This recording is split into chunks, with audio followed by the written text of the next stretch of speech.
સુરત પોલીસના સકંજામાં ઉભેલ આ છે હની ટ્રેપ ગેંગ, જેમના પર આરોપ છે 57 વર્ષીય હીરાના વેપારીને હની ટ્રેપમાં ફસાવવાનો।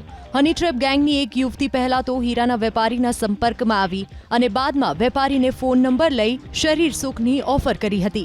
મહિલાએ હીરાના વેપારીને વરાછાના ભૂનગરમાં આવેલ એક મકાનમાં બોલાવ્યા હતા, જ્યાં તેના અન્ય સાગરીતોએ વિડીયો બનાવીને વેપારીને દુષ્કર્મ કેસમાં ફસાવી દેવાની ધમકી આપીને 1 લાખની 2 વીંટી અને રોકડ મળીને કુલ 1,45,000નો મુદ્દામાલ પડાવી લીધો હતો, જે અંગે વેપારીએ ફરિયાદ કરતા વરાછા પોલીસે નિલેશ ગોસ્વામી, ગૌરવ રબારી અને મનીષા કોટડિયાની ધરપકડ કરી લીધી, જ્યારે ગેંગમાં સામેલ કિંજલ નામની મહિલાની પોલીસે શોધખોળ શરૂ કરી છે।